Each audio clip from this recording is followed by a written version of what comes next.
Soon as we step on the mic, man, you notice the difference. Heavenly blessed with the melanin, baby, you know that we winning. No time for the long talk, got 120 on the clock. Wednesday 8 through 10, all the bad vibes better stop. Cause you gotta come with that energy. Casual convos, baby, come down and just sit with me. Lil' Coco be spitting that remedy. Casual convos, baby, come down and just sit with me. You better take this shit serious. She dropping knowledge on head and it's free for the play. Tap in right now if you curious. We got the ham radio going lit every age. We go from people to family to pilots. Stay with me if you got something to say. You know it's important if we go acknowledge. Speak on the business and get out the way. What you gonna say about my mama? She winning, you rockhead. Hey, what's up, y'all? Wu-Tang Wednesday. How y'all all doing today? It's another Casual Convo show where we're talking about are we our worst enemy? But we are the Casual Convo show where we have conversations about topics that affect the communities, personal and business relationships. We always have the Casual Convo, so you don't have to have the tough convo. I am your co-host, Boscoe from the Bronx. And I got my host, Coco, who right now is under the weather. But like a true trooper, she showed up anyway. What up, Coco? I'm here. So you're going to be doing all the talking. I'm going to just chime in. And it's going to do what it is. So it's going to be a little raspy, but it's going to work. So I'm here. We're going to make it happen. We always do. Start off with my thoughts. Rihanna had her show, halftime show Sunday. A lot of critics on our side, and man, when I say our side, I mean the black side, about her being pregnant and lip syncing and everything. And this is crazy because this woman is pregnant. And she still went out there and put on a show. Yeah, she might have been lip syncing. A lot of artists lip sync. And with her being the position she is, really going out of her way to sing, that's going to put a strain on her. But we need to cut this out. Okay, if you didn't like her show, okay, fine. Be like, I wasn't feeling it, but it's cool. But don't bring her down, man. I mean, she went out there and did her thing. A lot of people in that situation physically couldn't have done what she did. That's a lot of energy she put out, so let's cut the nonsense, man. Let's give her due. I mean, I'm not a huge Rihanna fan, but I like her. And I am. And yo, what up? And I respect what she did, so you don't have to be a big fan of, but support this lady. We got to cut this out. And that leads to our topic about, are we our worst enemy? I'm going to pass this on to our people, the ones in charge. And we got a little video for y'all to watch.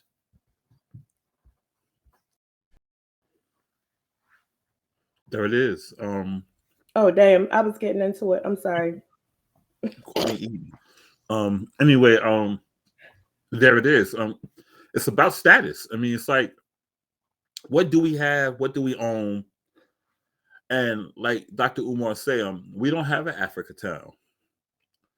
When we see a black town, a black area, what do we see? Violence, drug dealing. That's our thing. True, it's in every community, but in Chinatown, you can't even go to Chinatown and put a black business in there. Forget about it. And they have so many shops, but they can come to our town. Little Mexico or whatever, Latin areas, they got stores and everything.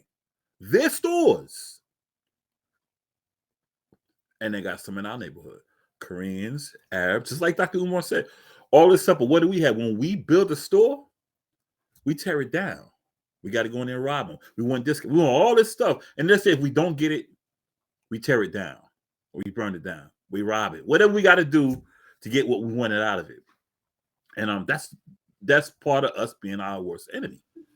You want to add anything?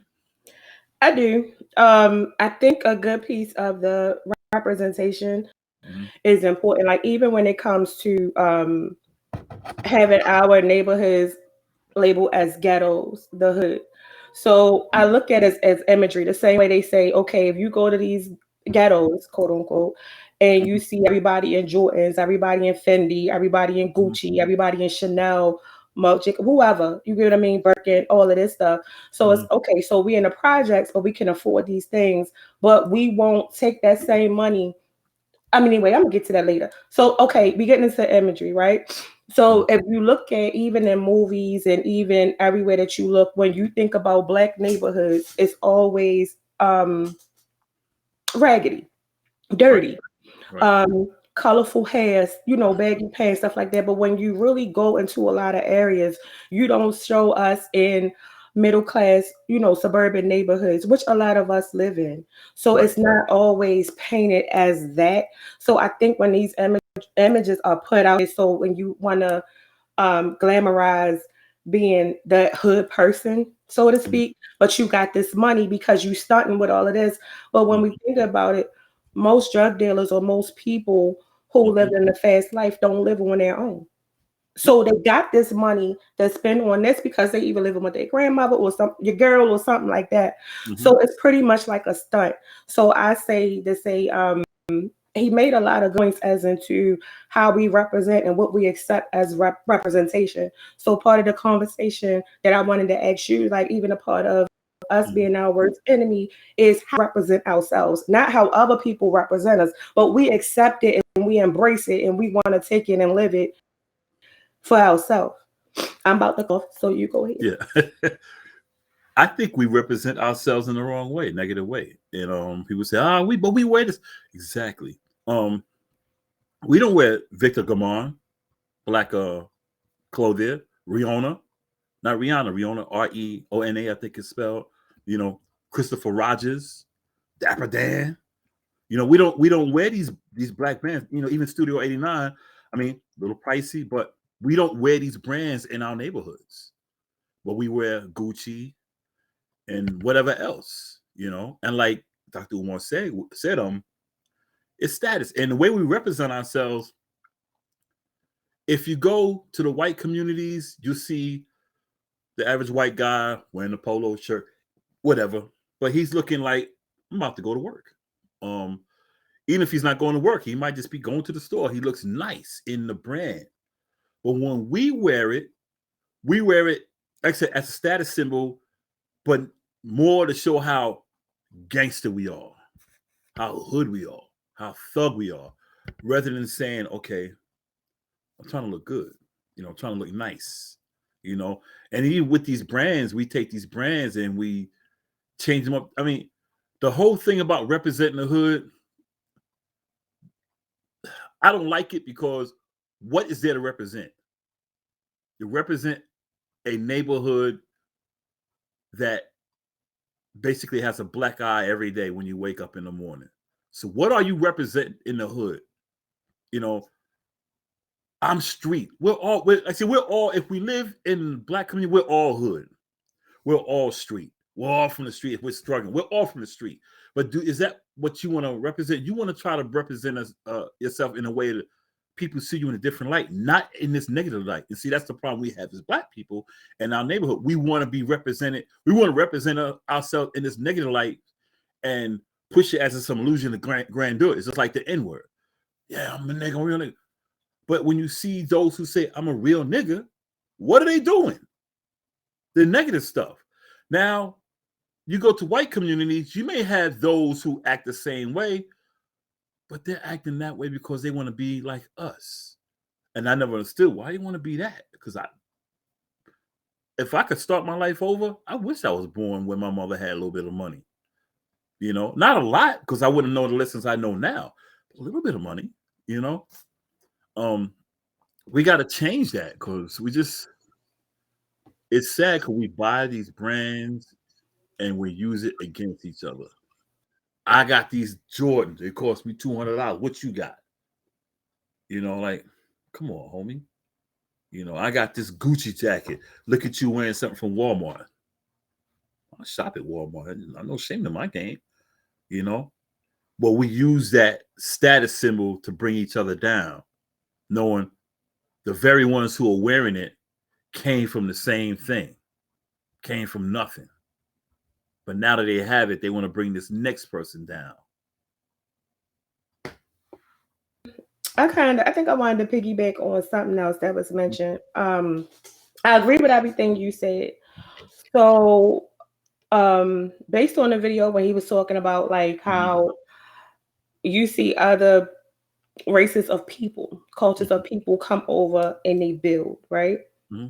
So, and they're like, why can't we have that when it comes down to financial businesses, all of these things? So I look at it to say there was a point in time where we had that, right? Mm-hmm. And it's kind of like,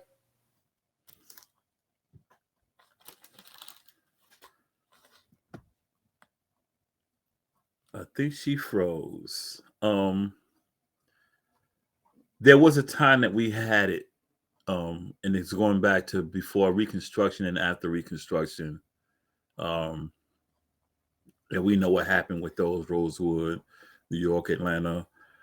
They were burned down, blah blah blah blah blah.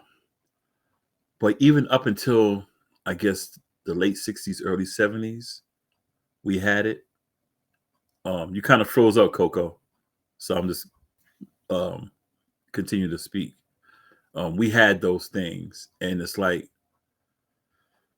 the landscape changed to where we stopped having, and we started taking whatever we had from each other. It's like when we have the outrage. We go to our neighborhoods to tear up, and we're like, "Yeah, I got this TV," but you just destroyed your whole neighborhood. Revolution is not destroying what you have. It's about making us, making an impact. Let people know it better not happen again. And you were saying, because you froze up when you were speaking. oh, I don't even know what that was about. You was talking about what we used to have, how we used to have. No, I was just steady talking because I was here and I was moving. I don't know. Okay, well, whatever. Yeah.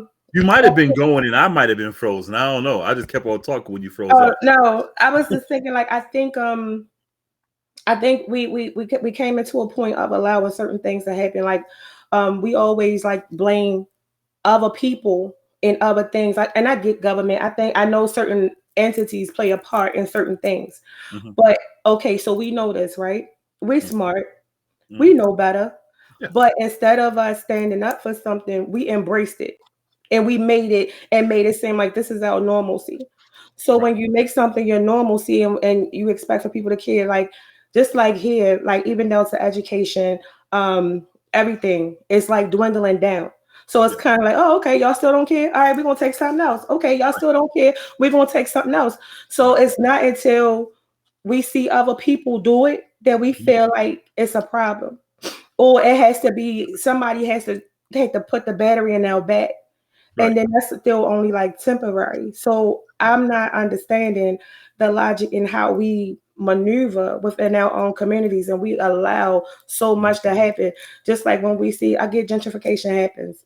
Mm-hmm. So we watch the destruction of all of our communities. The same way, like he said, when you have all of these different people coming over, we allow Asians, the Arabs, the Indians, everybody to come and set up shop in our neighborhoods and make bank. We don't support. So when you mention like the businesses, that's what I wanted to start on. So yeah, we'll have a business, but how many of us actually support that Black business? Why? Because most of us, I know you hate the word, but it's some hating. We don't like to see each other elevate. We don't like to see each other get anything or be successful in any way and point in our life, right?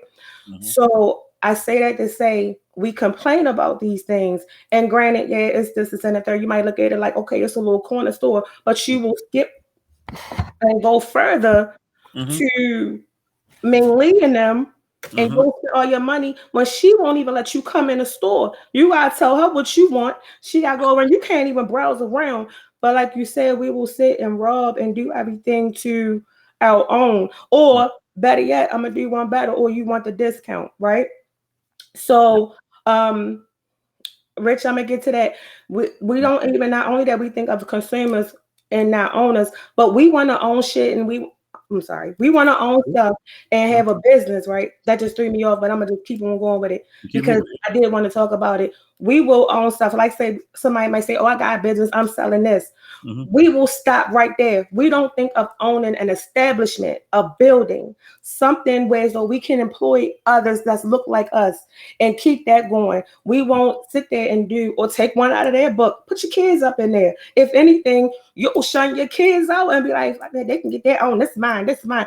Because everybody want to say I'm a boss, but don't understand what it takes to be a boss. And I get so sick of tired of people talking about, oh, I'm bossed up, I'm this, I'm that. Right. Okay, you got your little thing, you selling a little bit more, but then you stop. And I mean, I've been guilty of it at times too, where so I think we scared to go to the next step of true success.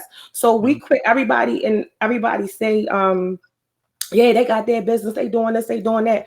Okay, but where does it stop? Where is their building? Because technically, if you don't own that building, that land that you can build this business on, how long is that business going to thrive? So when you really look into it about business and how you thrive, most of these people come over here, they don't just go online and try to sell a couple pieces. Then when somebody really wanted, they out. No, they got everything that's on that website, that's on that menu. Us, yeah, you'll triple charge and we get price costs and all of that stuff, but we also got to educate ourselves. And I think this is where education come in. And we so against education and higher learning that we will sit there and limit ourselves, not understanding the true avenues of marketing, the true avenues of what it looks like to own a business, establish a business, and be competitive in that business and learn the lane that you're trying to go in. We cut ourselves short on so much. And it's like the more that I go, like even with this, I'm every day I'm watching, I'm reading, I'm doing certain things to try to better myself, to build. I want to expand. I don't know about nobody else. And I be looking at people, even like with my friends, I'm like, all right, you got that? Nigga, get a shop. Stack your dough, get a shop, do what you got to do. You can put your kids in there, you can put your whoever, employ somebody like you. And the first thing niggas say is like, I ain't shit. Niggas don't want to work. The fuck you mean? That's the problem. Don't nobody think we want to work, and then then you got young people that embrace that attitude because you constantly feeding out negativity. When you feed negativity, you get negativity. When you feed positivity, you give it. The same way in your life. If you be around positive people, you have positive outcomes. Same way, if you wake up negative and you won't go here with an attitude every day at everybody, you got a bad day. Same thing. Right. That's why I had said one time, negative energy produces negative energy. Period. And I'm glad you mentioned about marketing, because I had got into with a few of the woke cats. I said, the best way to beat your enemy? They said, how? Think like your enemy.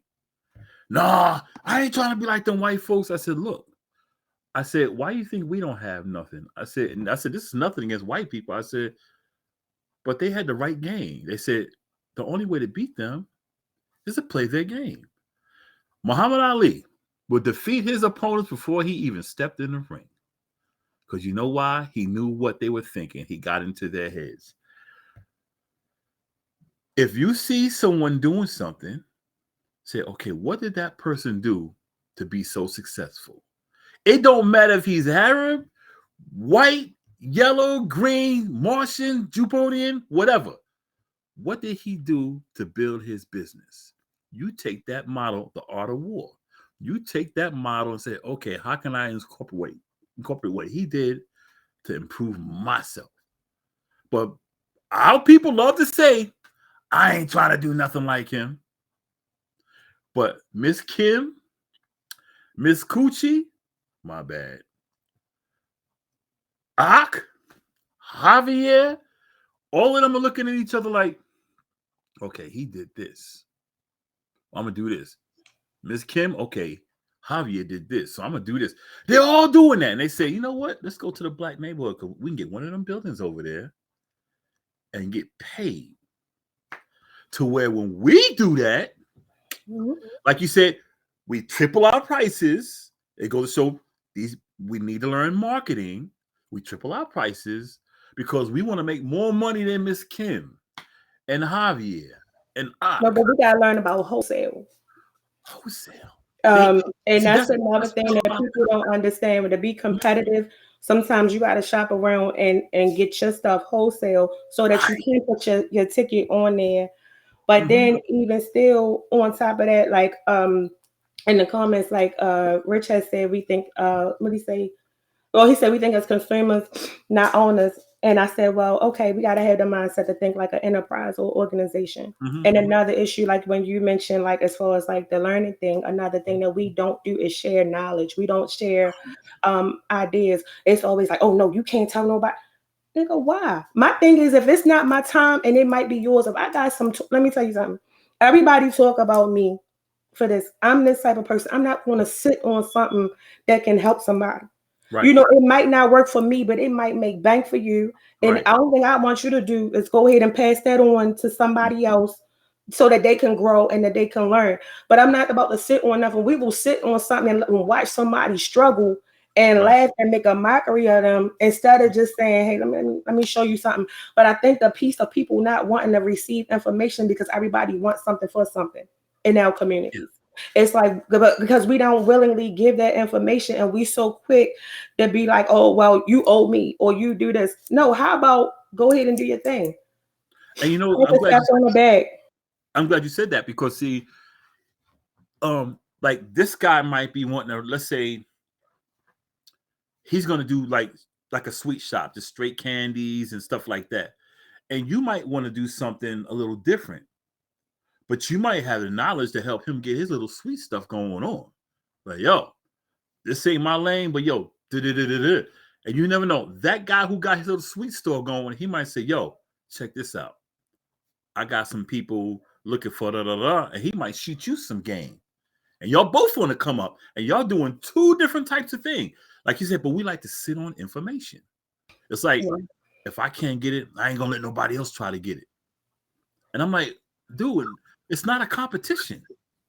It's not a competition. The thing is, it's not even like, okay, so we're saying he steal their moves, and then I will never, he said, I'm stealing all their moves. I will never be prideful to learn from their success. Cool. But I'm gonna tell you what they take advantage of that we don't. The education. Right. We don't like education. We think there's no value in learning. There is a complete value in learning. And another thing that I wanted to bring up that hinders us is ignorance. The ignorance of being smart is not what you need to thrive in this world or to do anything, to be able to communicate, to be able to understand. I'm sorry, y'all got to deal with being this right now. No, so break it down. You got it. It's like, so if you have a group of people that will come over here and work the jobs that we be like, oh, we think we too good for, sometimes you got to crawl before you walk. Sometimes you got to build your skill set. Right. When you go into different places and you think you're supposed to just walk into this corporate job and be the boss of the company because in your mind you think you're the boss. But one, you don't even have knowledge of understanding to communicate. You don't know how to communicate, or you don't have a skill set. Right. I'm not, like I said, I never said you just got to go to college. It doesn't take anything to educate yourself. Right. It doesn't take anything to do a trade, vocation, anything. Put some type of skill under your belt. We look at busting a gun, you know, hustling as a skill. Granted, it is a good skill for math. It is a good skill of how to stack your money. And I tell everybody, the smartest people out here are hustlers because guess what? You got to market your product. That's one. You got to know how to weigh your product. That's another. That's math. You got to know what's going to come back from that and how you're going to get your next flip off of what you're going to do and how you're going to pick it up if you want to stretch it, but it ain't going to take too much off. You working. Right. Why not take that? Start a business. Right. Or own some stuff. Even if you're going to make the money, okay, you want the quick flip. What you doing it for? So you, like you said, to get the Benz, to get the roll, to get whatever that you want to get, to drive around in the same neighborhood that's condemned, but you want to pour that back into the neighborhood or buy a property in that neighborhood and fix it up and up. You know what I mean? I don't know. Yeah, you're right. You're right. And that's something like my late wife. That's what she did. She's a hustler. She worked, but she was a hustler. But I gotta admit, the money she made, she knew I was a DJ, but I didn't have the right stuff. So she invested her money in me. She bought my whole joint, bought everything. And boom. because the stuff I had was old, outdated. She bought me Technique 1200 turntables, which were at that time $800 a turntable. Bought them, boom, boom, boom, boom. She said, "Now do your thing." She invested in me, and I made money. And we got a little crib, got a nice little car. We did it all. We're like, bam, okay, you know.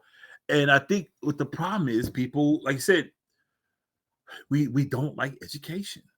We shun education. Oh, and it kills me because they say, and I'm gonna talk about gentrification again. Also, it kills me. They say, "Oh, it's the white man."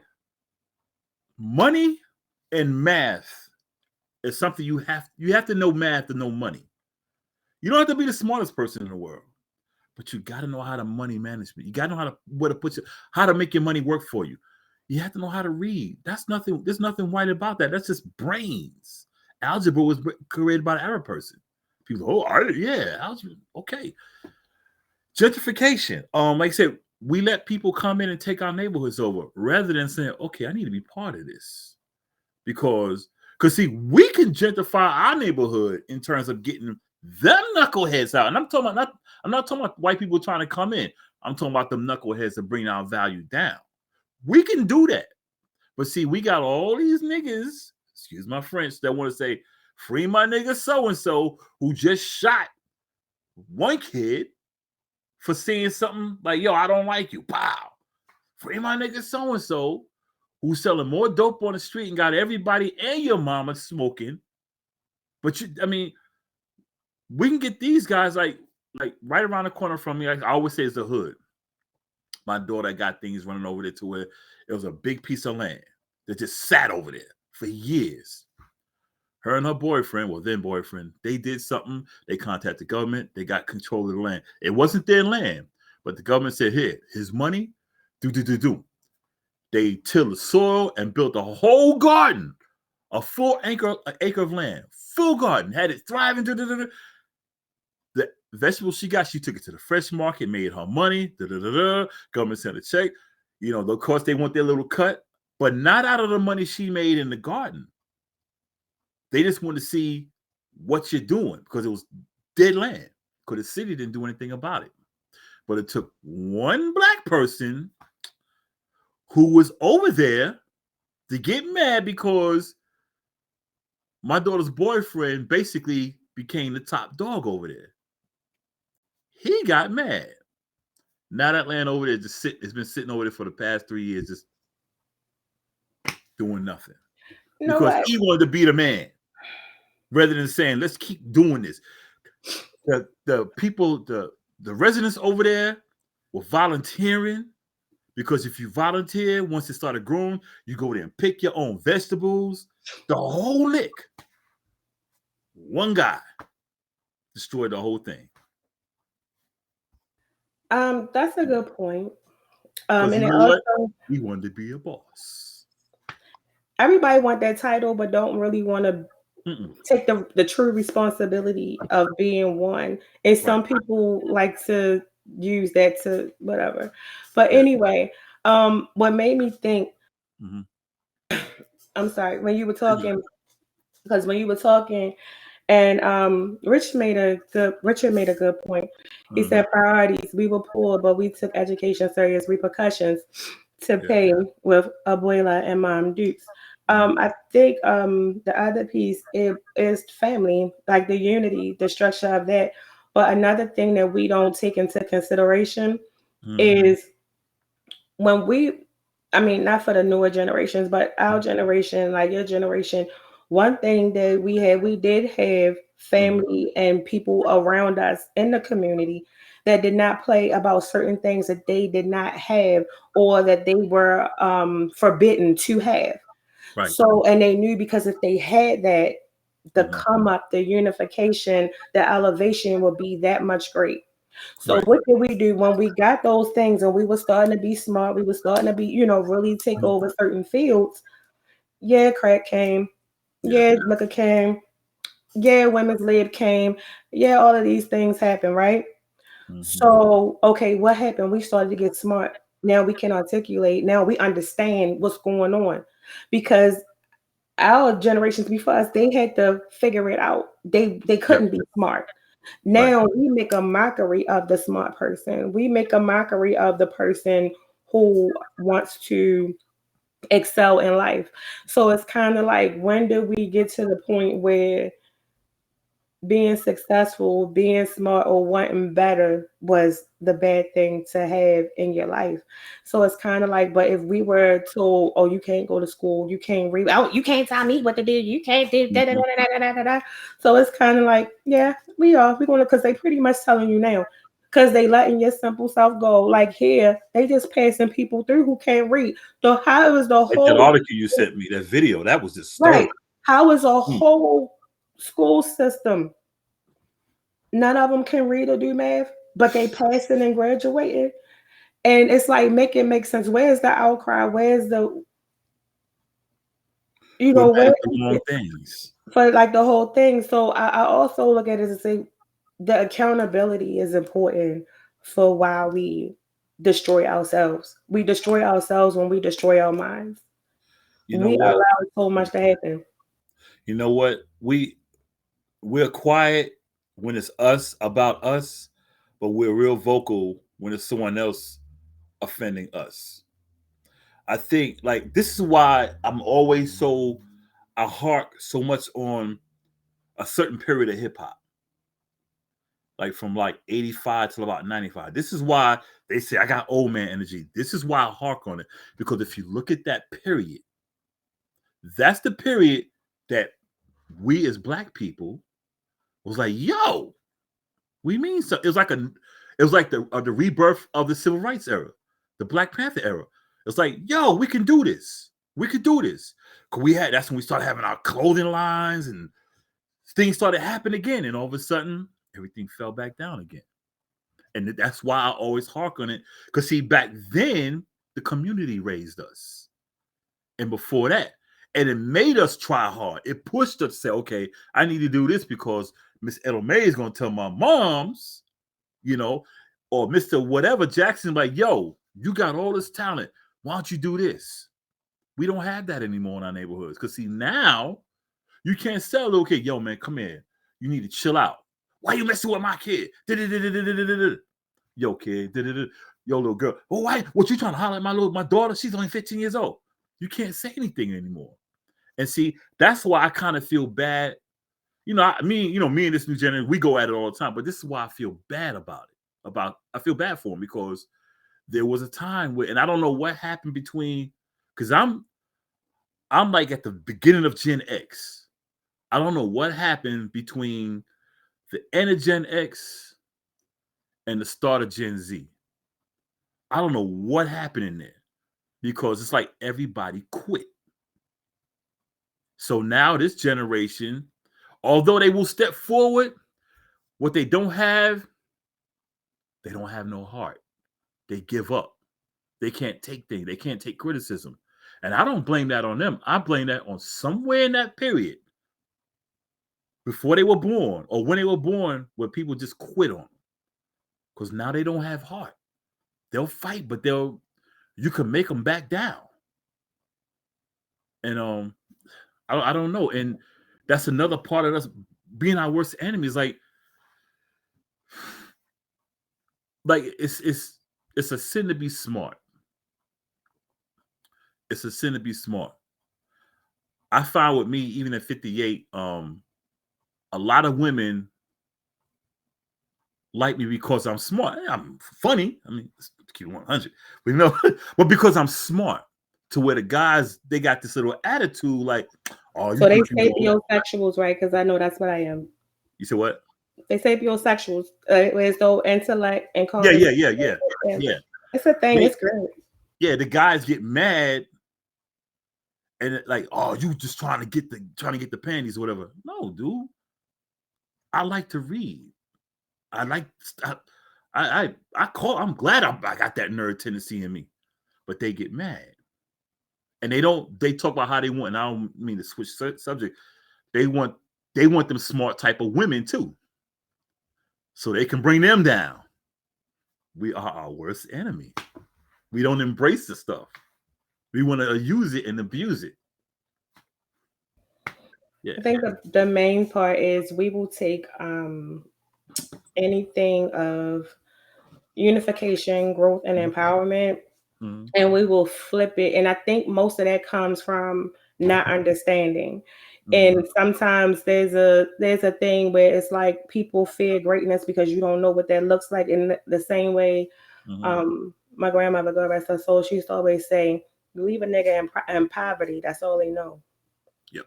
And then she was like, I said, "Grandma, you don't say that." She was like, "Shit, yeah, it's better get the fuck out of here, out of Baltimore." And she was like, as she got older, she started to use different languages around me.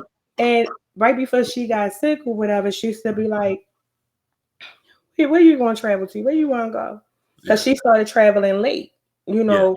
And like her kids, as you know, like my mom and my uncles and them, as they got older, you know, they got in their careers established. They would take her on trips, cruises, and stuff. And she said, "Go somewhere." I'm like, "Damn, you always trying to put me out," you know what I mean? Like, you know. And she said, "No, I mean, go somewhere." She said, "When you stay where you at, this is all you know. But there's a whole world beyond this thing." And I was like, "Yeah, okay," you know. And at that time, you know, my kids was young, and I said, "I'm gonna do it." So like as I got older, and I was like, "You know what? Oh, it's a whole bunch of other states, islands. I'm gonna go see them." And it's true when some people never even been out of their town or wherever they from. Like even here in Baltimore, you had some people that don't even know it's other parts of Baltimore because all they stay is in their neighborhood and around the corner. Or some people are afraid, "Oh, I don't do this, I don't do that." And it's kind of like once you get stagnant in where you are, you don't want to go on to the next thing. And I think sometimes because all we see and all we've been portrayed and the image is put in of what we are and who we are, you can be hood famous, you can be hood fabulous, you can be ghetto fab, whatever it is. You know what I mean? Like you see celebrities all the time. They still want to do what? Go back to the neighborhood so they can stand out.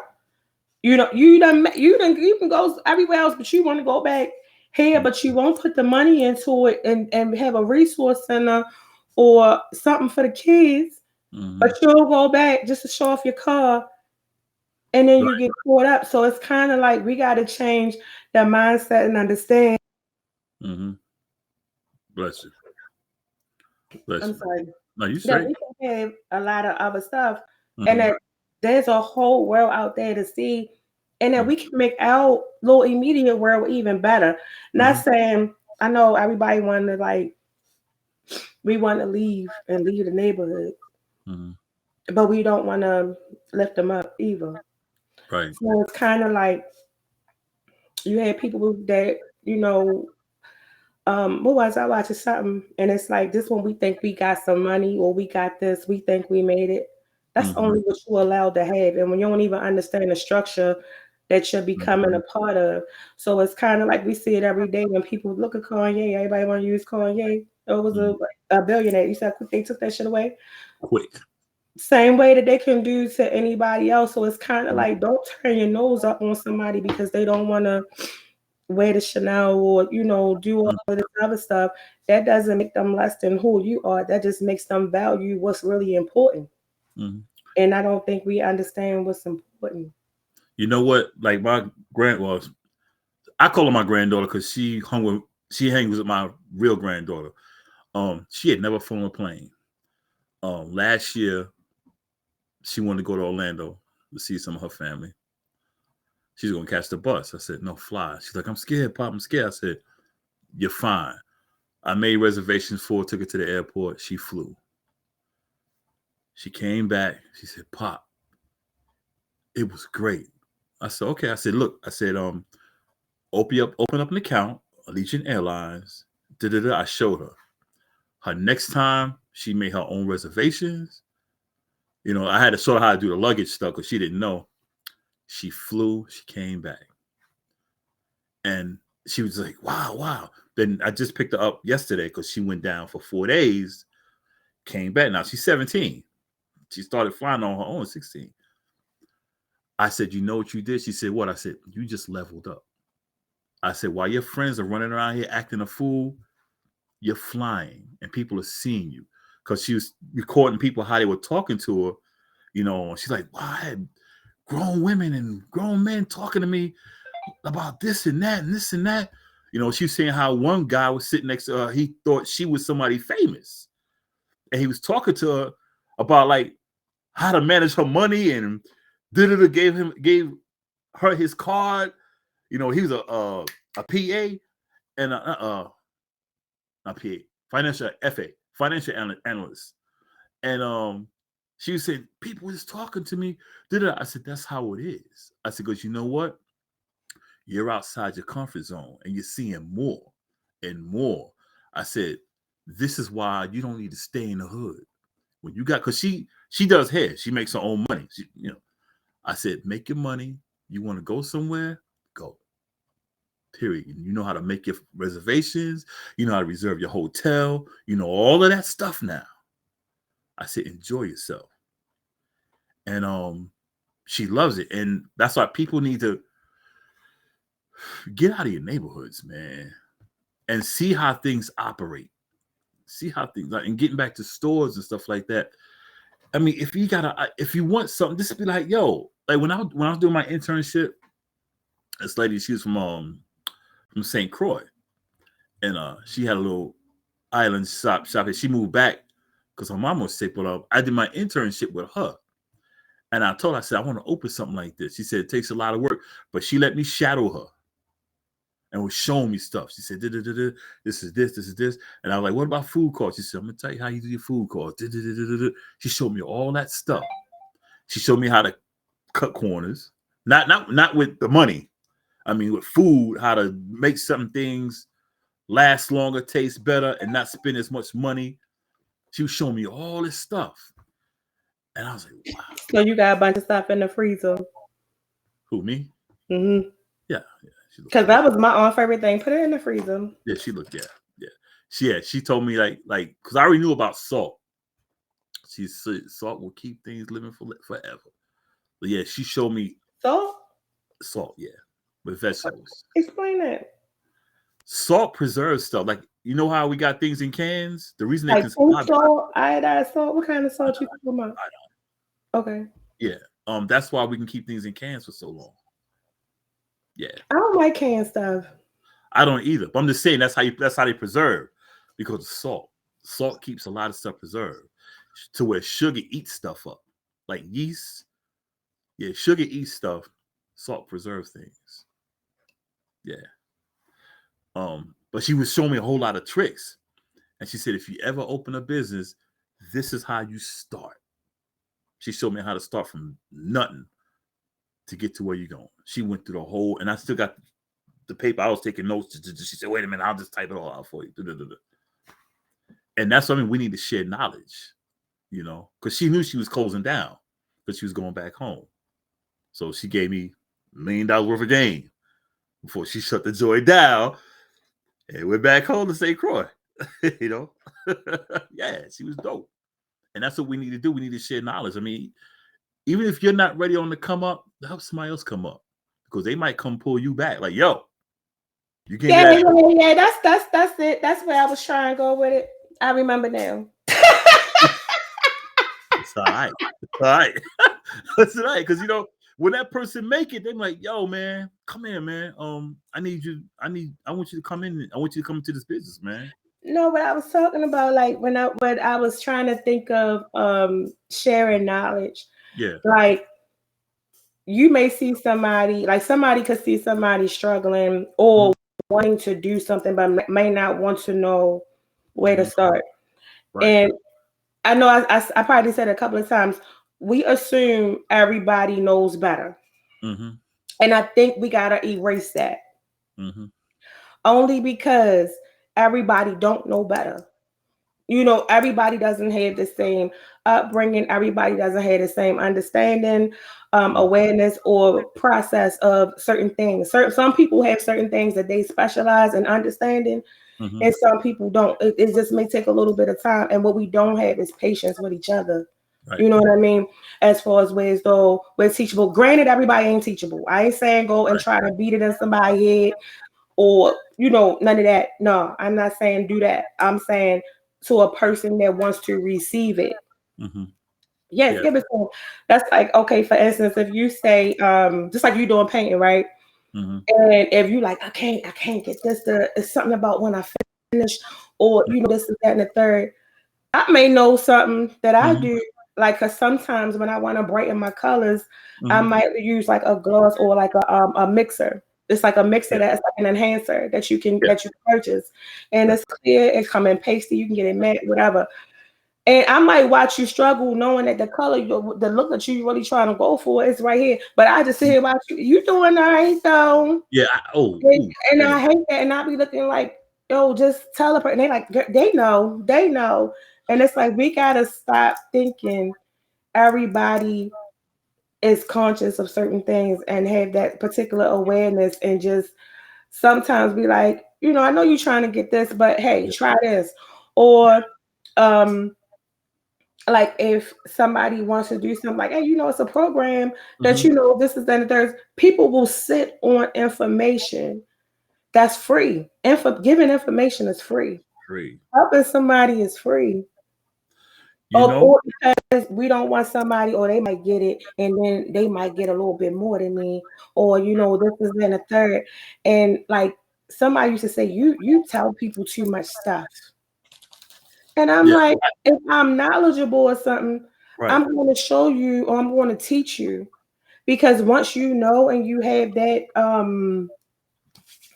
awareness, that Yeah. understanding, Yeah. now it makes some people feel good. So if somebody else has the same question, they can share that knowledge and know, okay, not like just sit on that and just, not help nobody. Because my thing is, I'm never going to hinder somebody else's growth. Like I said, when it's my time, I'm going to shine. I'm going to shine bright as a bitch. I'm trying. Mhm. I'm trying to tell you. But what I'm not going to do is, block the next person, because I feel like we all can win. But I think that, and I said it before, I think the main thing that's Mhm. missing is we don't have integrity. Yeah. We don't have integrity. We don't have morals. We don't have none of that. So I think we got to get back to having a sense of integrity about our own neighborhoods, how we Yeah. move, how we interact with each other, Yeah. how we embrace each other, and how we encourage each other. Because I think the one thing we don't do is encourage. And on the flip on that, when someone's giving you knowledge or giving you tips, don't be like, why you hating on what I'm doing? Be like, no, someone's trying to get, and see, that's That bothers the fuck out of you. You say that every time. pisses me off, because people think when they're trying to show you something, you're saying that joint, this shit is whack. I'm like, I'm not saying your joint is whack. I'm saying here's some stuff to make you better. And people today, even older people, they don't want to be critiqued. They think this shit is like dope right out. Like, no, man, it's just whack. But I'm trying to help you out. I mean, I'm No, not gonna it's, be like, yo, it's man, it's whack, man. I'll be like, yo, check this out. It'll look better if you add it, try it out. If you don't like it, all right. No, Nah, man. it's a wisdom behind older people. Let me I'm gonna give you I know we running low for the first, but let me tell you. Okay, give you a situation. Yeah. I was young. I was learning how to cook certain like big meals for like my family, and I Yeah. thought I had it all down. I'm like, I got it. My food be good. Da, da, da, da, da, da, da, da, da. So grandma again. See, my grandmother was like 4'11", but she was feisty. She was a little spicy, right? Yeah. So she'd be like, let her go. Let her ask. She like she know everything. Go ahead. Yeah. I'm like, yes, I do. I got it. Watch, you gonna eat it. It's gonna be so good. Mhm. My aunt though, Yeah.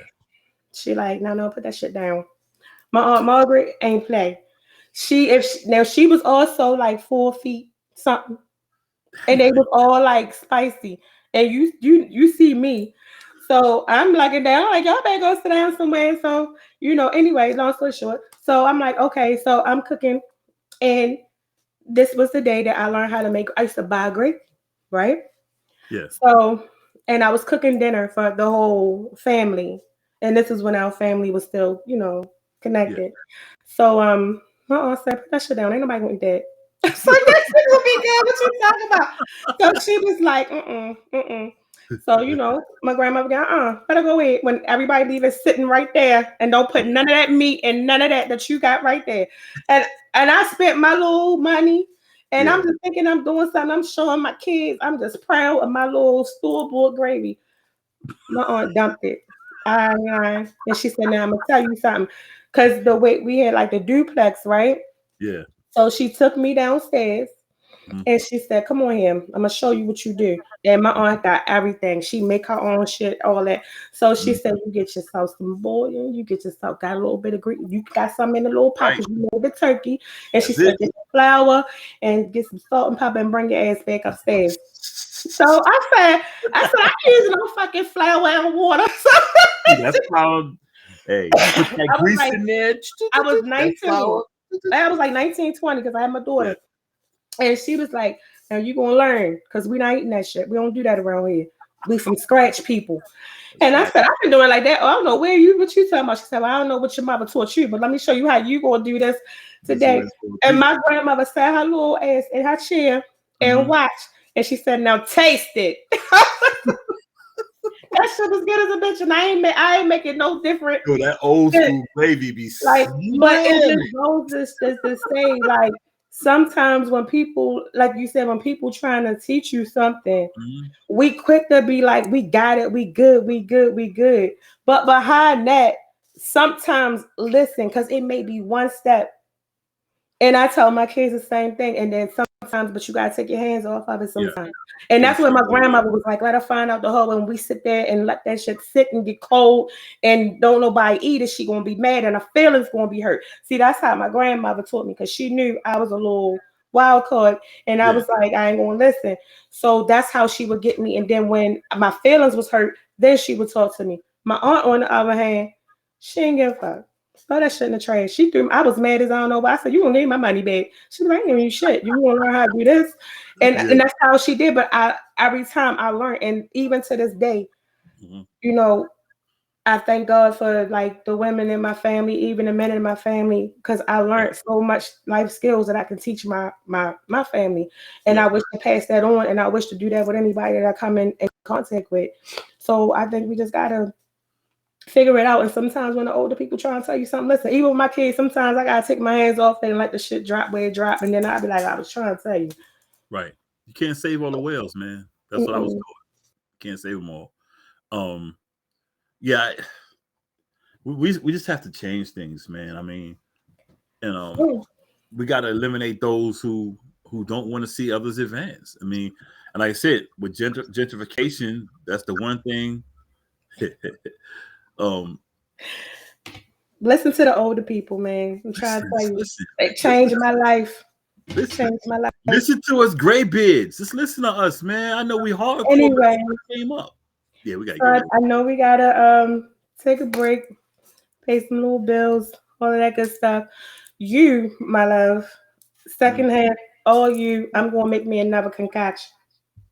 Now you know what's name ain't going for that, right? Who? Shaka. Who's that? My husband? Yeah, he ain't going for that love stuff.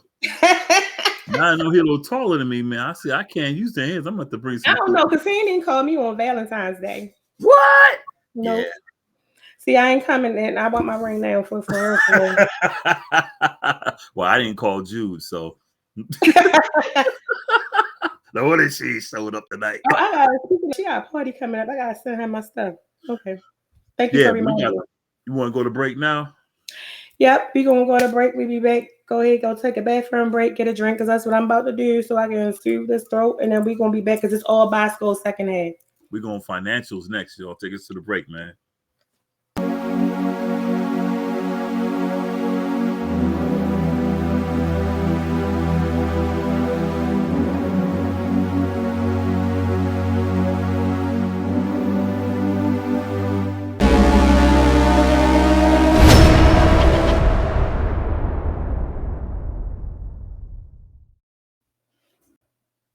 My bad. That was quick. I didn't even know we was coming back.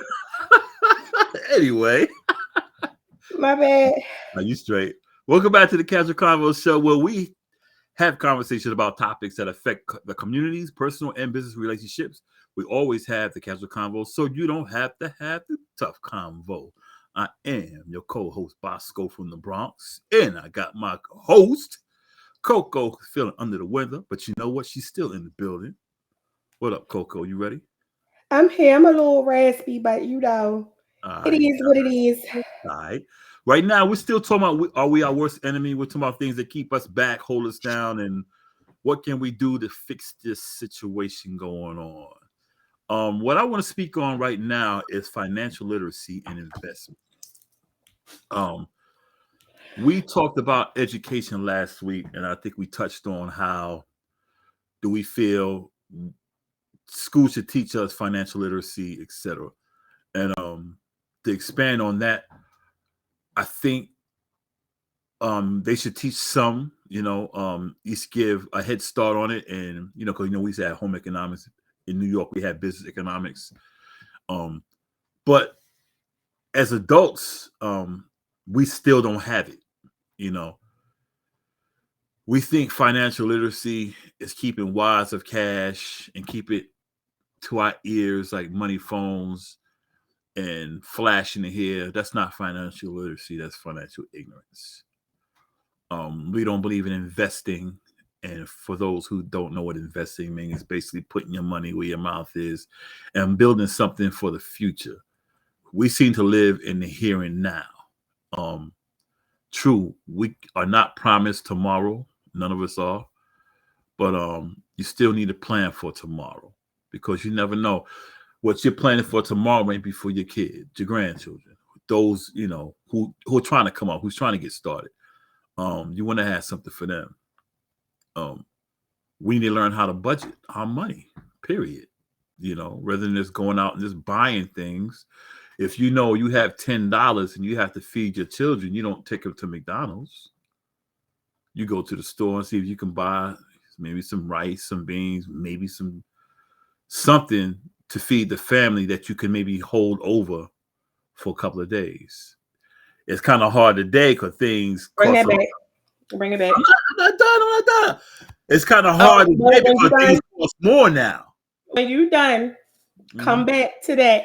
Okay. Because I'm gonna come back. I'm gonna come back to that. I'm gonna come back to it. We need to learn that just going to McDonald's and eating for one night is not going to help tomorrow. We go to the store. There's one thing I would say: never shop while you're hungry. Make your list. You need eggs, bread, milk, the basic necessities.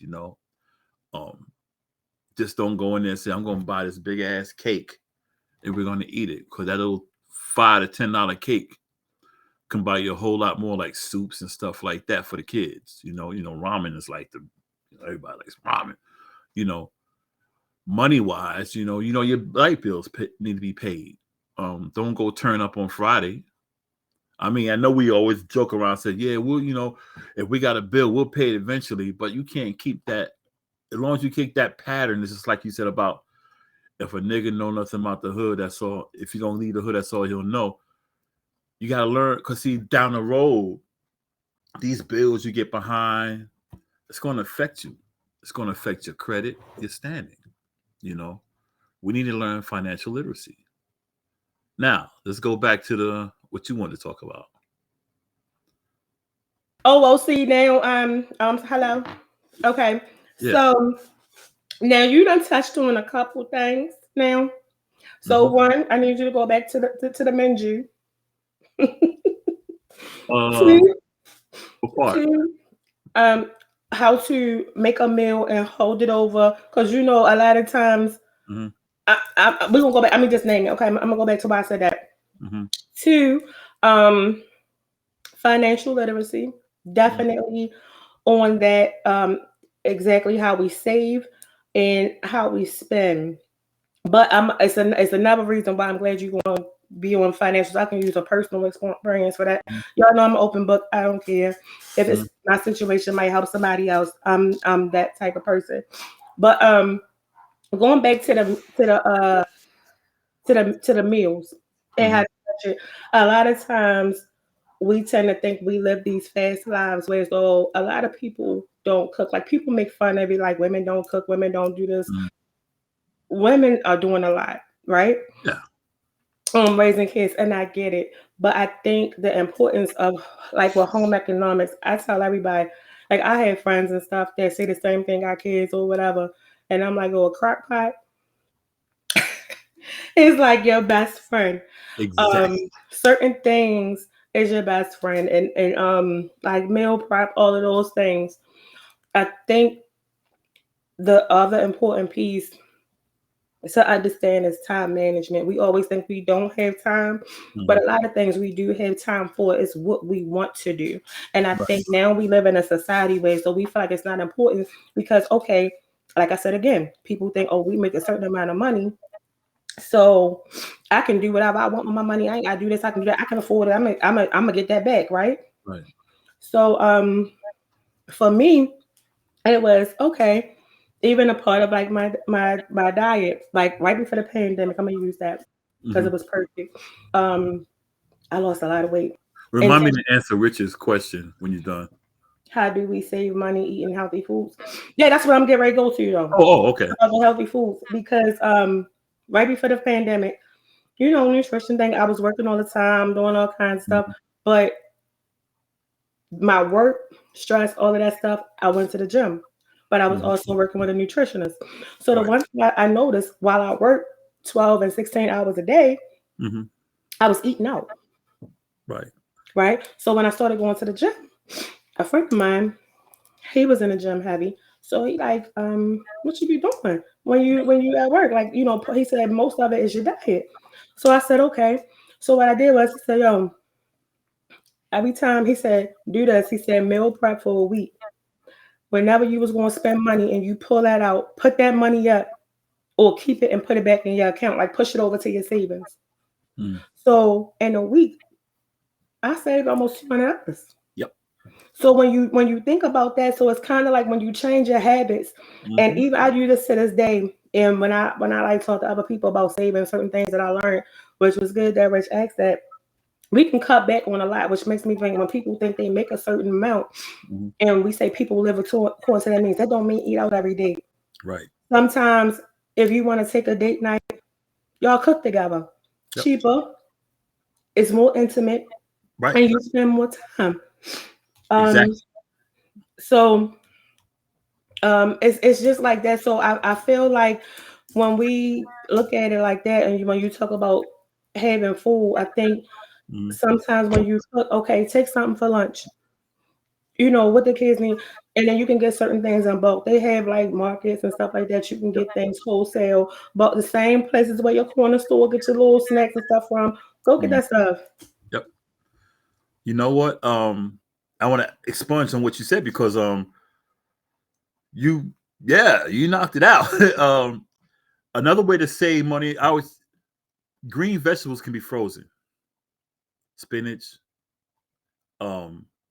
green beans, peas, lettuce, stuff like that can be frozen and then cooked if you want to cook them. Because I keep frozen vegetables, things like hot peppers and stuff like that, or peppers. Period. Bell peppers, hot peppers, they can be frozen, so you can buy that stuff in bulk and have it in your freezer. And like you said, cook like corn. If you get fresh corn on the cob, it could be frozen. What you do, and we need to have another food show. Take the corn out of the husk, blanch it for like maybe 3 minutes in hot water, 110 degrees. Cool it, freeze it, and keep that thing for a year. A lot of stuff can be frozen, and of course, when you have a day like that, crock pot is your best friend. Put it on a day, go to work, come back tomorrow night, your meal is ready to go. You ain't got to do nothing. Listen, I learned how to make lasagna in a crock pot. Let me tell you, I was in my 20s? No, was I 20 something? Yeah. No, I was in my 30s. I found a recipe. This online bullshit. Yeah. Let me tell you, my kids love that damn recipe. I was on that bitch like all the time. Let me see what else we gonna make in the crock pot. They was like, Richard, yeah, ma. What's his blood type? I'm thinking he's A positive. I am. What's your blood type, Rich? No, Rich said he do one meal a day, and that's fruits, nuts, and water during the day. Okay, so you said you snacking. I'm only saying that because there's also a such thing. Me too, man. No, see, I can't do that. No, I'm talking about his type, his blood type. Because it's like because it's also like you training your body to be in starvation mode. No, I'm talking about when you're certain blood type, you have to have a certain diet, or your body just be like with me. Who told you that? For real. Who told I mean, you you can eat what you want, but your body reacts different to certain diets through your blood type. You didn't know that? You didn't know that? I ain't gonna say nothing. That's a whole nother show. Say it. No, say it. So, like, okay, so is it your blood type or is it your overall health? See, that's the thing. See, y'all telling people false shit. Now I'm gonna tell you what. Okay, No. I'm A positive blood. I'm A positive. I get it, but are you A positive healthy or are you A positive with ailments? See, that's the thing. No, I'm not. No, I'm not saying it's gonna. Maybe I said the wrong way. What I'm saying, no, I get what you're saying, right? Mm-hmm. But so let's say somebody, you and him got the same blood type, but your overall health may be different from his. That don't mean you can take the same diet. So something changes. No, that's not what I'm saying. The diet. That's not what I'm saying. What you saying? No, what I'm saying, like I'm A positive. Based on, let's say I'm A positive, I'm real healthy. What I'm saying is there are certain diets that benefit me with my blood type. That's what I'm saying. I'm not saying you can't eat. I'm saying your blood type, there's certain diets you can eat that really helps with your blood type. That's what I'm saying. I'm not saying, look, maybe they taught us into the military. I hear you, but you're not hearing me. No, I hear that. What you saying? No, I hear that. So somebody else, if you're not a healthy person, of course you have to watch your diet regardless of what your blood type is. See, that's what I'm trying to say. See, y'all have had somebody being like, "Oh, my blood type this, so I can do this," and the next thing you know, they simply not paying attention. So that's the thing. That's not what I'm saying, though. I know that, but I'm just saying. But you see how he put that out there. You like, yeah. So somebody else about A positive want to be starving themselves, and they can be diabetic or something. But y'all ain't saying when he said health as well. When he said yep, I had said, "What's your blood type?" And I said it. He said, "Yup." That's what that yup was about. It wasn't about nothing else. I said, "I put you A positive." He said, "Yup." Mr. Logan, I ain't heard that shit neither. They on here lying to people. I ain't heard. Okay. All right. Mr. Logan, I'm with you. You not listen to what I'm not know what I'm not saying that. Listen to me, y'all. I hear what they saying. No, now, granted, you might can have a certain diet based on your blood type, but if you are not a healthy person, don't listen to these people. That's what I said. You telling Rich No, I said based on your health. That's what I said. Richard, no, you said your blood type. Yep. No, I said different diets are beneficial to your blood type, but it depends on your health. That's what I said from the start. Not it depends. If you have bad health, of course you need to watch what you eat. If you said that initially before I said something on the playback, I'm gonna apologize to you. When I was saying you cut me off. Oh, because I didn't agree with that shit. I didn't get a chance to finish saying it. Oh, all right. That's the thing. When I was trying to say the health, you like, no. I said, let me finish saying what I'm saying. You wouldn't let me finish saying it. That's what I was saying. It depends on your health. Because you had people hitting my DM talking about what they say they died with. I'm A positive, and I'm like, that's not what I was saying. I tried to explain. Cut me off when I was trying to explain. Everything depends on your health. That's what I said. I did not say if you're A positive, you have to eat this. I said the blood type, whatever you eat, is beneficial to you, but it's based on your health. If your health is not right, you need to watch what you eat. But when I was saying it, you were stopping me saying no. I was trying to explain to you. I agree with that from the beginning. Based on your health. Can I tell you something? Yeah. I did to you what you do to me every week. I finally got the thing about it. Thank you. I let you explain it. You was calling bullshit on me. You wouldn't let me finish it. And then okay, so if I watch it on the playback, co-signing. All right, so if I watch it on the playback and you said it initially, I will publicly apologize. Oh, I didn't hear it. You better watch it on the playback. No, I'm not. But listen, so Mr. Logan, thank you for watching. Doug Logan. I got a low iron too. I don't remember nothing. My iron is dumb low. Vitamin D low, my iron low. Getting back to it anyway. This time to make, like you said, you could pick a day to make your food ahead of time. If you off on Monday and Tuesday, you can say, okay, you can pick one of them days to make your stuff down the road. You can make a few meals. So when you come in, pop it in the oven, or if you use a I use the oven. I don't use a microwave. Pop it in the oven. Boom. While it's in the oven, you can go take a shower, call your girl or your boy, whatever it is. Yo. Can I say, well, I'm sorry. Yeah. So a good point was made in the comment section. Doug said most people don't know their blood type. I just want to point out, even though we just had that little ponderosa about that. Listen, it is very important to know your blood type for several reasons. You may be able to help a family member, a child, or something, or you never know when you may be in need of blood and need to know your blood type. So if you don't know, go to your primary care and get that answer. All right. That's in our community. A lot of people don't know their blood type. What's your blood type? I don't know. Don't you think you need to know? I ain't telling y'all mine because y'all might try to kill me. You just tell what yours is. You just tell what yours is. you just told on yourself. She's in Baltimore, y'all. You just told on yourself. You should have stopped. You said, I ain't telling. They might not know. They might not know. None of y'all business. They might not know, though. So be quiet. Go ahead and finish what you were saying. See, I'm going to go back and drink my concoction. You should have been like, I ain't telling y'all because it's none of your damn business. Anyway, yeah.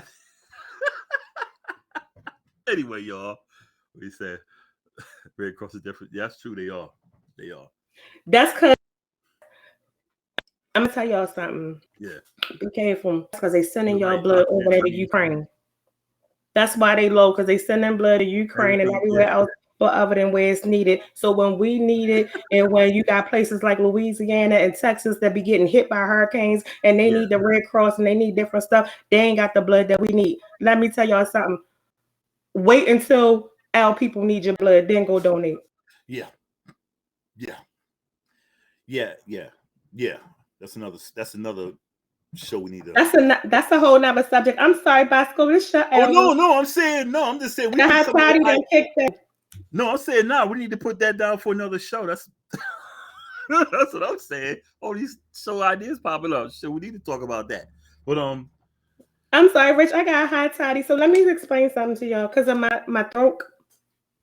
So this is tea, ginger, lemon, brandy, honey,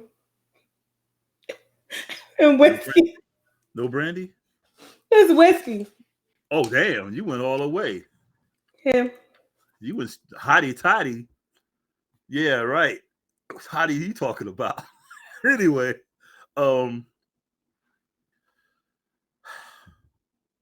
next thing. How crime. Oh, what's up, Fallon? Where's she been? I hope so, because I've been coughing for since last week. And it hurts. So I'm trying to get it it's crazy because I'm sorry, y'all. I didn't mean to do this. But so the thing was, last week and over the weekend, I did not have a voice. I fell asleep during the Super Bowl. I literally sounded like somebody's great grandfather that had a whisper. I ain't got nothing to say on that one. Anyway, back to the story. We discussed how crime affects the community. For us, it affects our ability to thrive, and it really does, because it makes you feel like you're not safe to do anything. You build a store. You wonder if you, especially today's time, people using guns for the pettiest of things. You build a store. You wonder if someone's going to come in there and rob you, and more likely, it's going to be your own people to rob you. And today, people don't rob you. They feel like they gotta take your life too.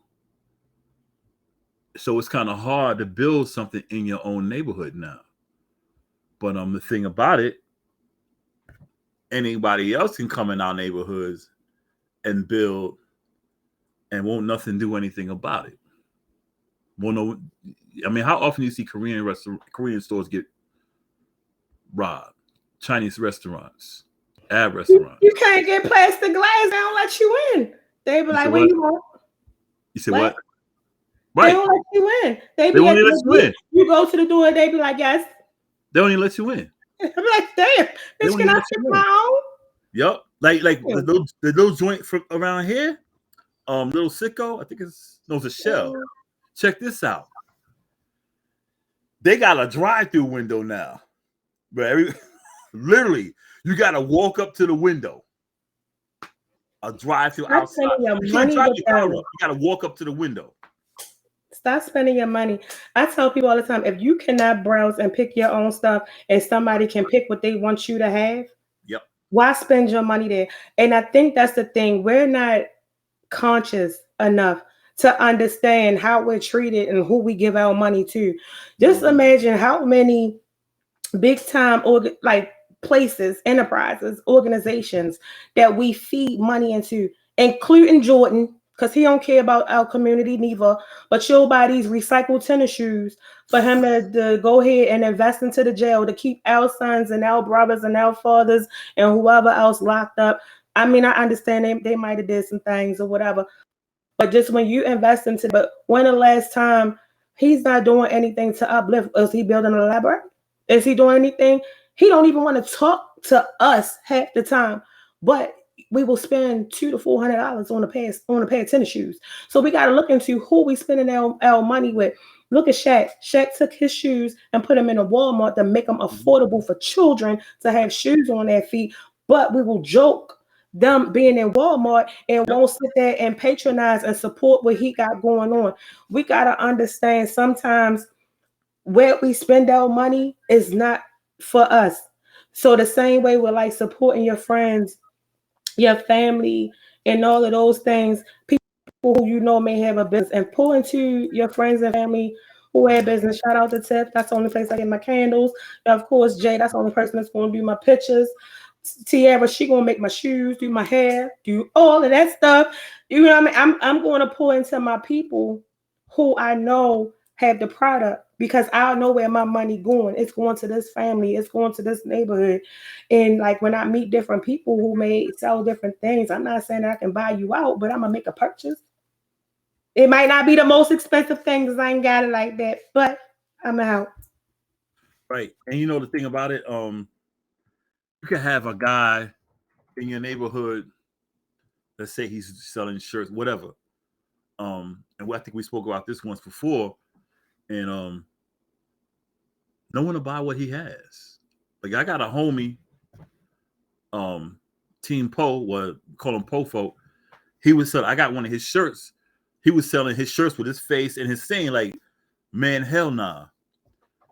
And people in the neighborhood wouldn't buy him. I got one and a few others. His sales came from outside of the neighborhood, and it was a shame. And like right now, you know, he puts out his little CDs. And his sales come outside of the neighborhood, but the same dudes who are around him on Facebook, yeah, my man Po, they won't buy his shit. And I'm like, but they'll put money into a millionaire who don't know shit about him, who don't care about him, or whatever. I'm like, it's frustrating, man, because here you are trying to, you know, bust your balls and sell something. Your own people won't buy it, but they'll buy this other guy $200 shoes, $150 t-shirt, whatever. And that shit fall apart and shrink when you. All right, go ahead. Never mind. No, you gonna say what I was gonna say too. you said the same thing. Like I said with Shaq, I get him. And see, I had a pair of his shoes. Even Stephon Marbury, he did the same thing. He put his stuff in Walmart. Those shoes last me so long. I think I had Shaq's shoes for about 1.5 years, 2 years before they started really falling. And Stephon Marbury's shoes about the same amount of time. And I was like, damn, people are like, why you got them shoes on? Feel good. They're cheap, you know. But the ones with the Jordans and LeBrons and all, I'm like, you know. I'm sorry, Rich gonna say no. I can't do the Shaqs. Listen. Stay on topic, Rich. Well, I was playing ball. I mean, but see, I was rocking the Shaqs when I played ball, you know, in the park or whatever. I wasn't just walking around with them every day, you know, when I played basketball. What I stay on there for? I think the point that I make when I use the comparison to them is that people be pumped up to get the new Jordans. I'm like, yo, I had them joints back in middle school, but nobody's paying attention. He recycling the same shoe with a higher price tag, but he might have added a speck of color or a little sprinkle, What's the same you know, design? or something like that. So, but at the same time, I look at it like when it comes down to um awareness of spending. I guess that's where I'm going with it. Right. And I did say I wanted to use a personal experience. I'm not gonna lie. When I was young, especially when I had my oldest son and I started working, yeah, I was every week. I wanted, all I had the Iversons, everything. You feel me? I was on it, right? So even now with my kids, so a lot of things, even though um I came from a good family, stuff like that. Everybody has their mishaps. So one thing I wasn't taught, and I know they gonna know when I say it, is financial literacy and financial responsibility. Those are two different things. And that the financial literacy also is to understand money and how money works. So I always knew how to make money. I've always worked. You get what I'm saying? Like we always taught you got to work for what you want. You got to work for what you want. So all we know is we got to work. They don't teach you, okay, when you work, save, do this, do this. They didn't tell how money can make money. You know what I mean? And that can be in your savings, your investments, certain things like that. So as I got older and I learned a lot of them things later in my life, you feel me? So now I try to pass that on to anybody who will listen. And I had friends, people around me who knew these things, but do you think they said anything to me? No.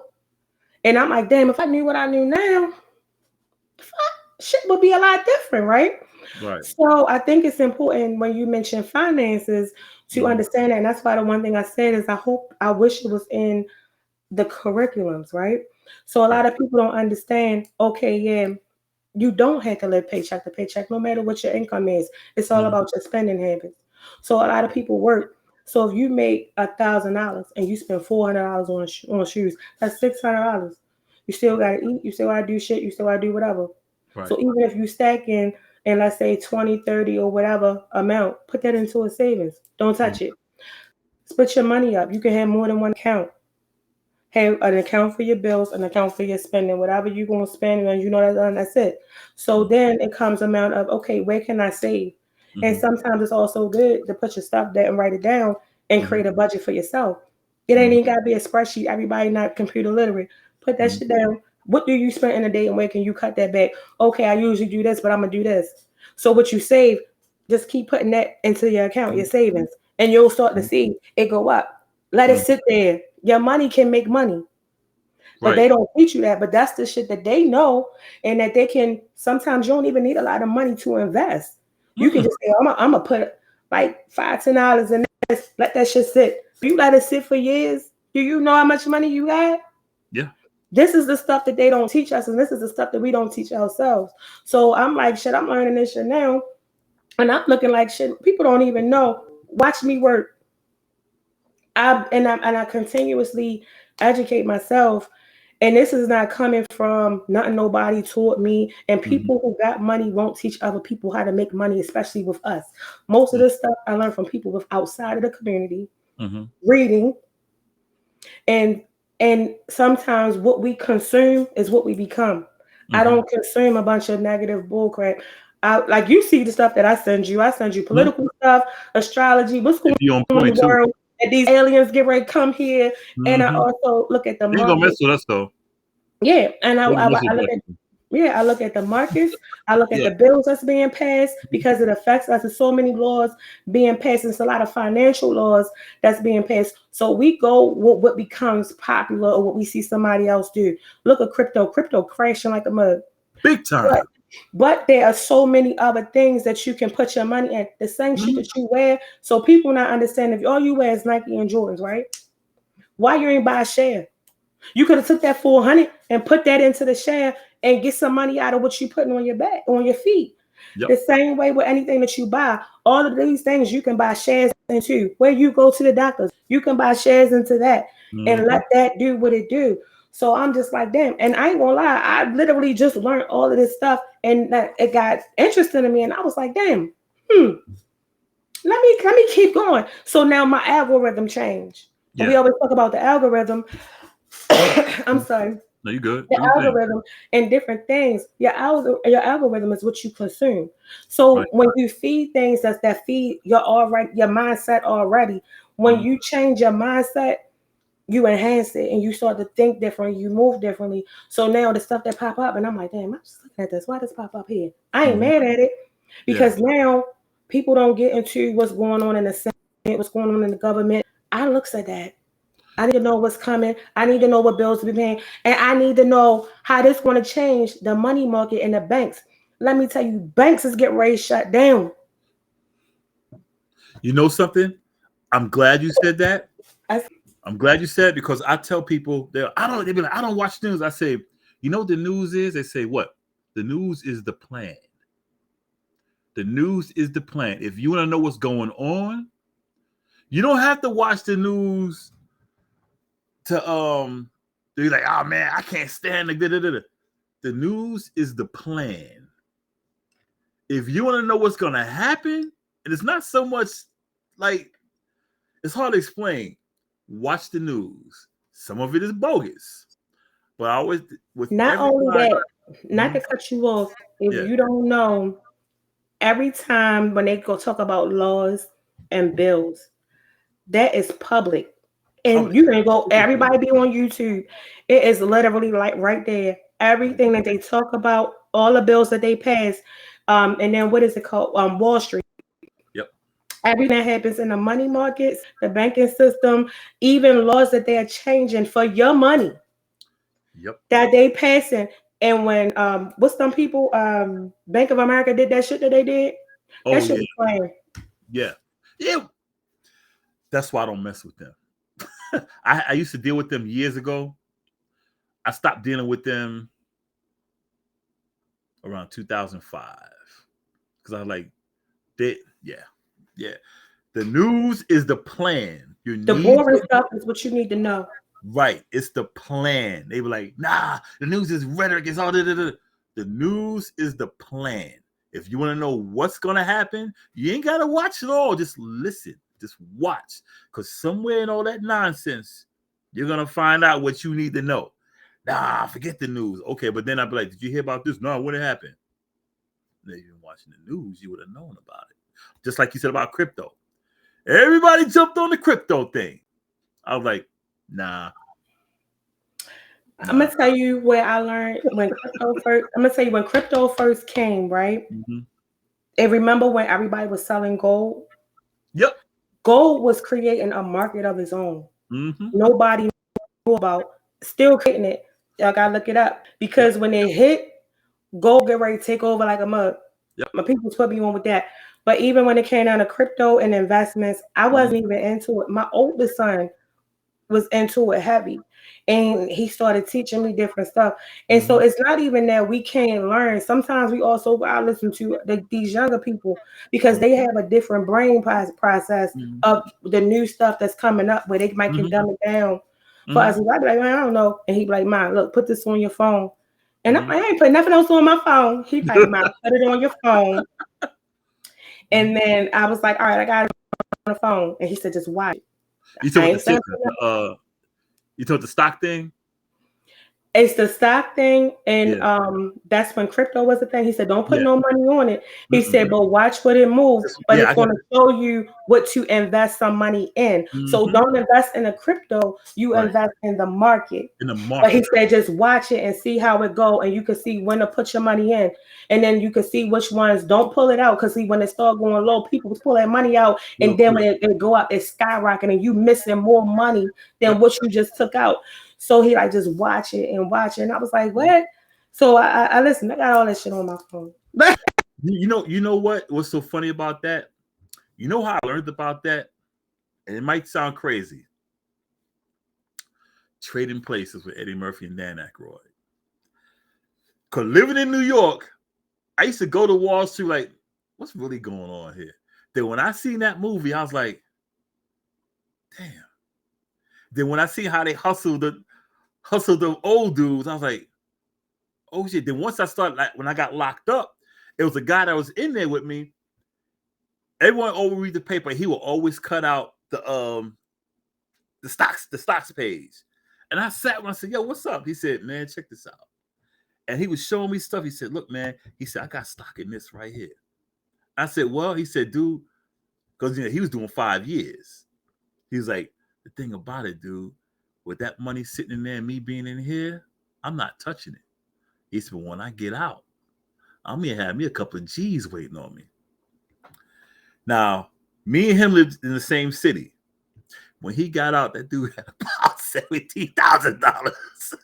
He was like, remember what I was telling you when we was locked out? I said, yeah. He said, I told you, man.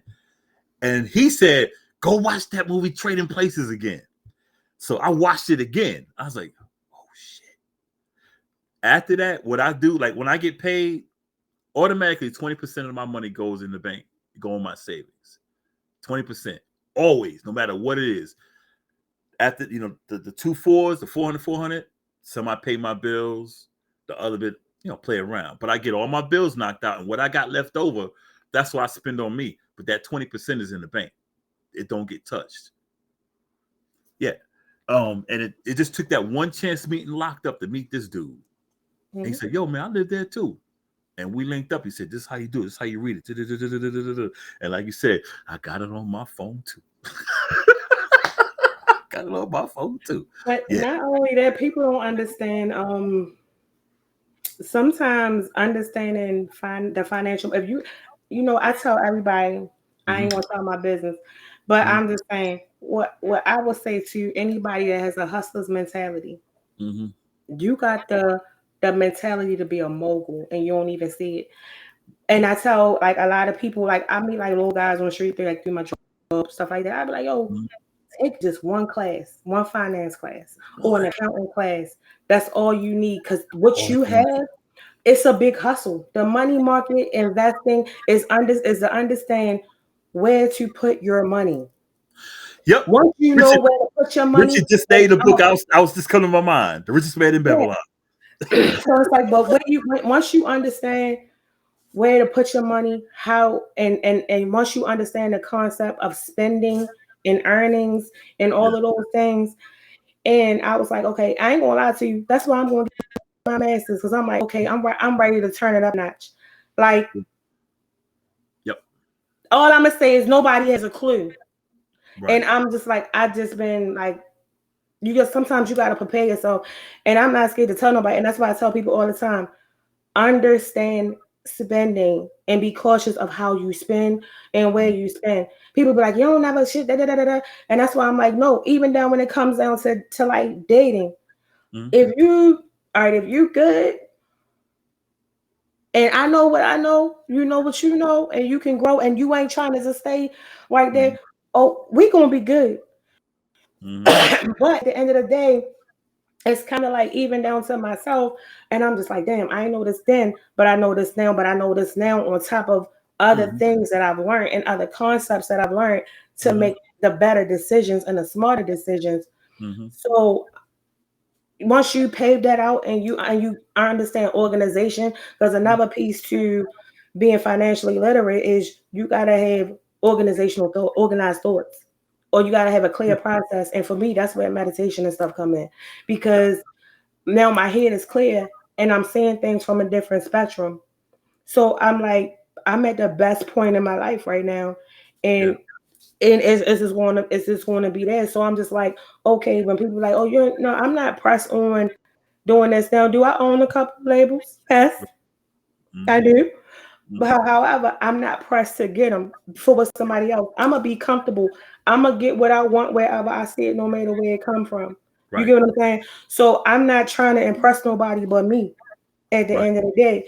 So it's kind of like when we get in the thing and the habit of things, like, who are we really doing this for? Is it to impress other people or for itself? Because when you meet me, guess who you're going to get? You're going to get me. Right. So then at the end of the day, it's kind of like we get so caught up. And when we become our enemy because we get so caught up in impressing other people and trying to live a lifestyle that's not really for us or what we understand. Because some people don't even understand why they do the shit they do, why they spend how they spend. Right. You get what I'm saying? So my thing is,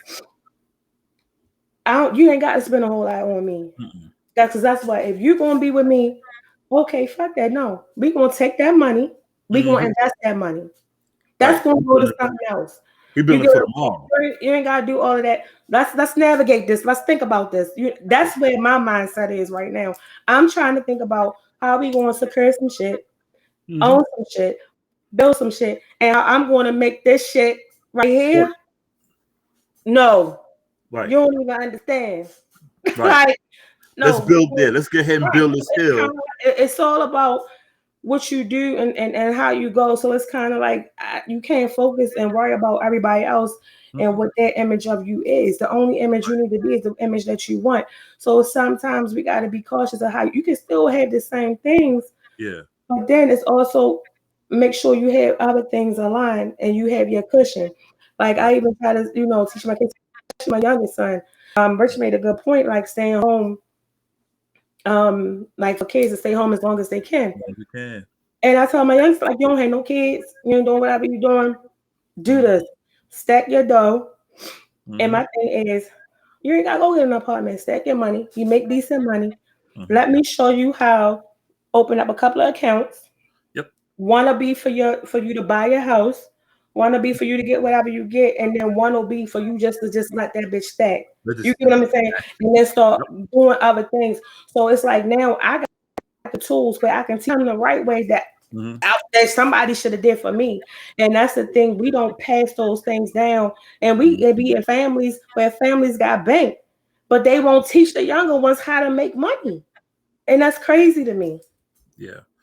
Yeah, I agree 100%. And I mean, you nailed it. I mean, I can't add no more because you nailed it. Meals. It's just about if your kid working, let them stack their money. We the only race that's quick to push our kids out in the street without a plan. Yeah, I mean, I don't know what to add to that really because you you broke it all down. Yeah, we have to. I mean, that's why. Yes, schools teach stuff, but there's some things you have to teach at home because the school can't tell you how to budget stuff with the house, like the food, and it's teaching you the money. But you have to learn. Your parents got to teach you game. And like I said, I'm so glad my eldest daughter, love her to death because she got it down. I taught my youngest daughter when I think she started at 9 years old. Dad, can we go? We go shopping. And as time went on, I said, okay, this is how much you got to spend. Then it got lower and lower, but she didn't realize the money because she was so happy. It got lower and lower and lower. Till one day I said, okay, I might have told you the story. I gave her my Cash App card, but I only put a certain amount of money on it. And she's like, wow. Then when she finally started working, I think she started working at 15, started working at Walmart. Dad, can you send me some money? I said, why? I said, ain't it hard? Now she's on her own now. And she'll hit me up like, you want to give up? She's like, you want to help a poor nigga? and send me some money. That's how we talk. She like, well, poor nigga, some money. But she only does it when she has to. She'll make a way. But I told her, I said, you see how hard it is? She said, Dad, that's why I'm not having any kids right now. She turns 20 this year. She's like, it's not that easy. I said, no, it's not. I said, you see why I was teaching you this lesson? How you have to learn how to make good with what you have, not say, okay, I got $100, I'm going to spend $100. I said, go 40, 40, 20. She said, what's that? 40 for bills, the other 40 for just in case. Take the rest, the remainder of that 40, you spend on yourself, but you put that 20 away. That 20 is for whatever, just in case you're like getting ready to get your lights cut off, whatever. That's your emergency money, but don't touch it for no reason. My son, different story. They always the ones. Different story.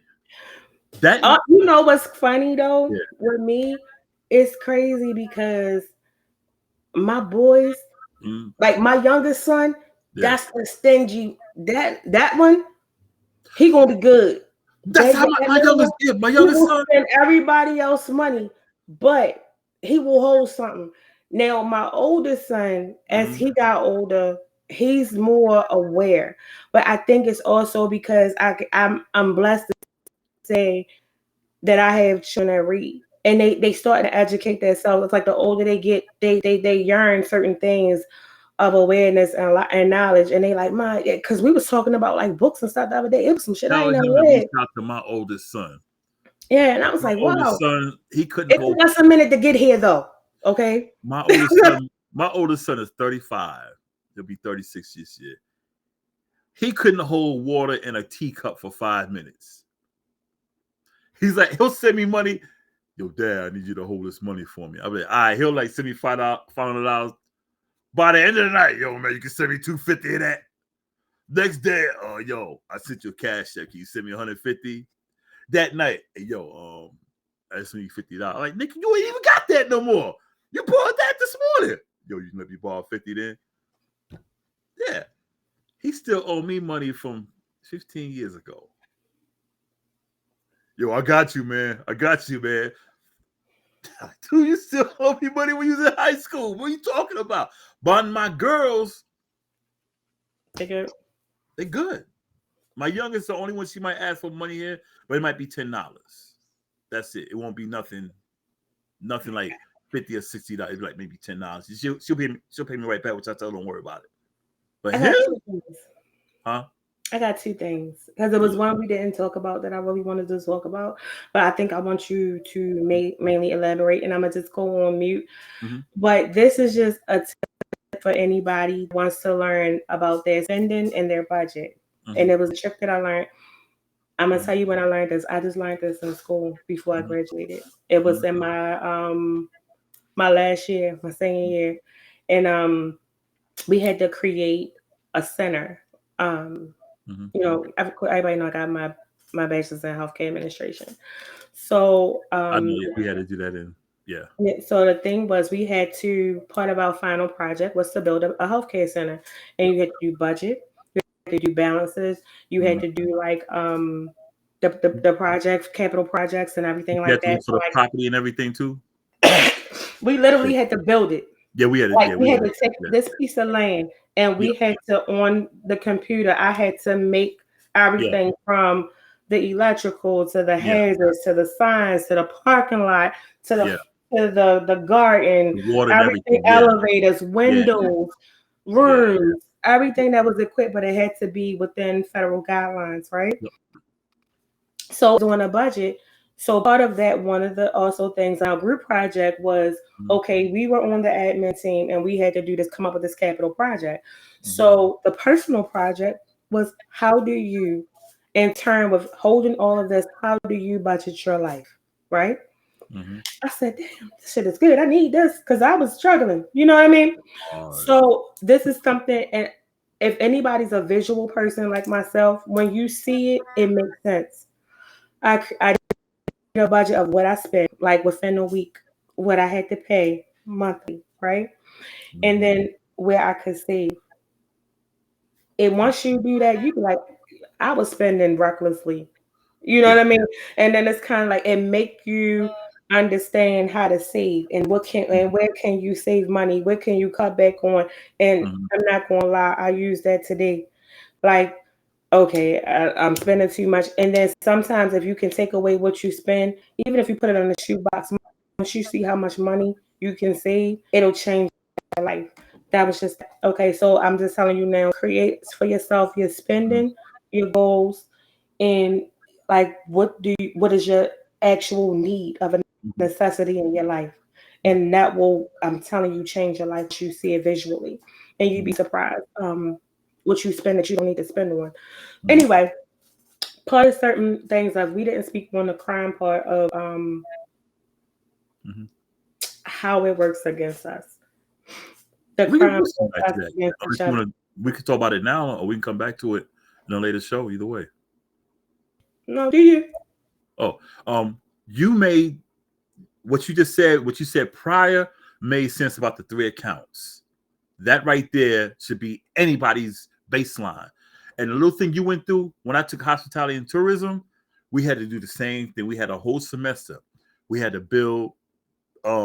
We had to build a business. I chose a restaurant. So what we had to do, we had to literally go out and look for properties available.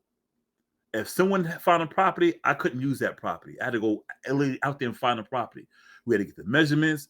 Then, like I said, we had to, like I said, the money. We had a budget. We had to do all that stuff. Then at the end, we had to make sure we had our financials done to where we say, how much are we spending on food, liquor, blah, blah, blah, blah. Everything had to be the federal guidelines, like 36 inches between tables and everything. We had to do all that. Then at the end, we got critiqued by 36. I ran the number was 36. 36 business owners. They asked us questions from financials to utilities to property, everything. And basically my I guess my advice to people is, yeah, decide on what you really need, what you want, and what you can do without. Period. Get those 3 accounts. There's a lot of stuff you'll see when you sit down and evaluate yourself that you really don't need. You only have it because of what? You're trying to keep up with the Joneses. But you don't have it. Like, I like to sit down with some of these guys who buy all the jewelry. Okay, why do you have that? Why do you have the Mercedes and the Jaguar? Why do you have all the chain? Why do you have it? Do you have it because you like it? Or you want people to see you? Which one is it? Because if it's because you want people to see you, you wasted all your money. Period. What you did do is influence somebody negatively who's going to say, I want that same thing. And they're going to go out and try to get it another way. They might come after you. Because you see how rappers, when they come back home, they got to have a big entourage of security. So if you were all down, you ganging with your hood, why do you have to come back to your hood with security? Because those kids out there are hungry. And if they see you walking by yourself, they're coming to get you. So you got to ask yourself, what is more important? Put a little to the side for your bills. Save utility money just in case you got bills. Whatever you have from that, get your 20% put to the side. And whatever you have from all of that money left over, spend on yourself. Enjoy yourself. But make sure you take care of business first. Watch Trading Places. Get the book, The Richest Man in Babylon. Another book to read. I don't like the guy. The Art of the Deal. And when you start your business, I think I'm changing something. Yeah. But let me say this before you do. No, I'm just going to change next week. We're going to do financial literacy. That's it. That's Okay, what you can yeah. announce that. There's a saying I learned when I was taking business. If you get a business started, it's a saying called feed them the fish. Basically, give them what you want to give them. They'll keep coming back. And that's when you gradually keep on building higher and higher. Don't outprice yourself. Don't try to go triple to make more money than Miss Kim down the street. Because you know what you're going to do? You're going to drive people down to Miss Kim down the street. You want to compete with her. But you don't want to price yourself out of your own neighborhood. Because people will rob you. Oh, he's trying to get over. They're going to rob you. They're not going to touch Miss Kim. They're coming Get rich quick. Right. All get rich quick schemes end up failing. Period. But yeah, I'm down for that. All right, so next week is going to change. It's not going to be what we thought it was. So my people's behind the scenes, we're going to do. I think we need to really dig into financial literacy, but also to piggyback before we leave on what you said. I think it's important to understand. Yes, we want to support our community. We want to be mindful of spending and try to spend with your own. I understand a lot of people be like, yeah, but people rude, people this, people that. Okay. So what we need to do is we need to figure out a way to get resources within our communities to help people understand customer service, how to market, and how to be competitive in spending. But also I need y'all to understand, if you have friends, family members, people within your local community, their price is their price. Do not look for a discount, because when you go to another store, or when you buy a Chanel, or when you buy your Jordans, or when you buy like your Tom Fords and all, all of this other stuff. You do not go ask for a discount. If they're not giving a sale, you not whatever. And I'm telling you, they're not going to give you the good sale because it's still going to be a couple hundred.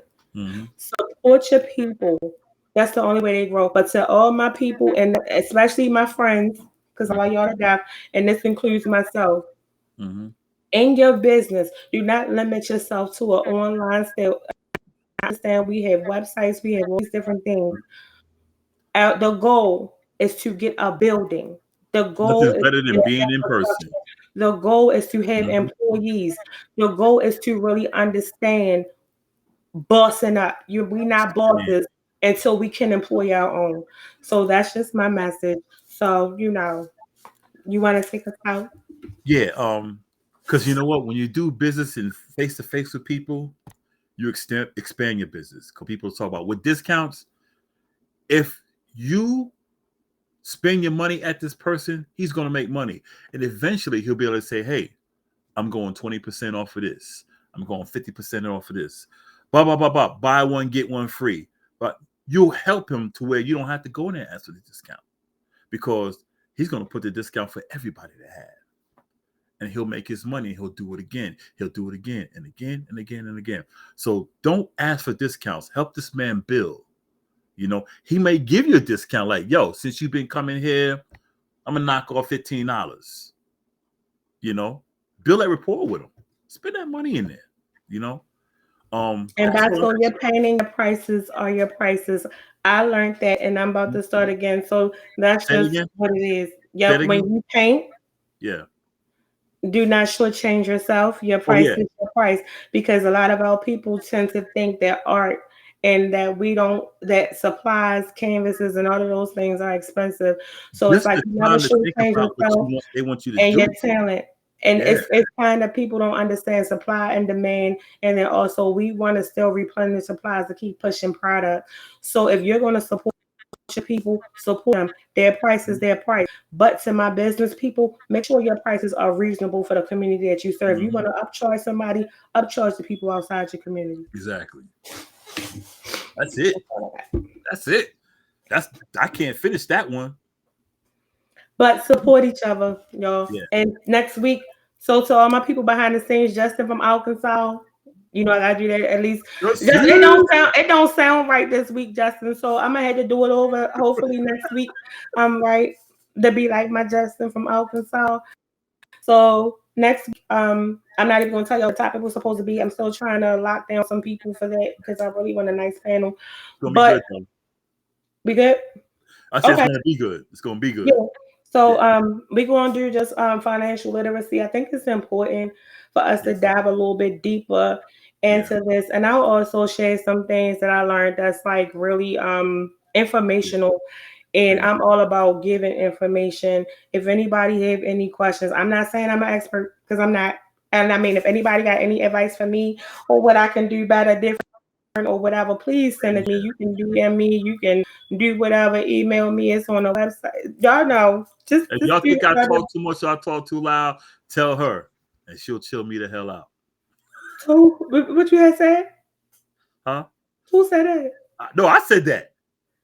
No, you fine. Because when you be talking, I'll be I got a big mouth, man. I know I talk No.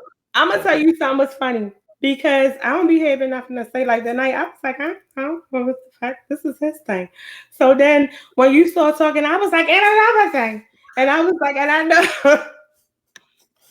But I'm gonna definitely get my voice together. Yeah. But if anybody have like any ideas or anything that's financial that people can embrace, build from, the one thing that we are really big at Ham Radio is uplifting, building, and unification of our communities. It got to start with us, and it got to expand. So if we can affect somebody and they can pour that on, and if you have information that can help somebody else, even if they're in the same business as you, who gives a fuck? Give them the information. If it's their time to shine, because you're going to shine regardless. You get what I'm saying? Because at the end of the day, don't hold nobody else back. We all trying to come up. It's enough out here for everybody to eat. You feel me? So I just look at it like, but just be careful. Stop spending money with people who don't give a fuck about you.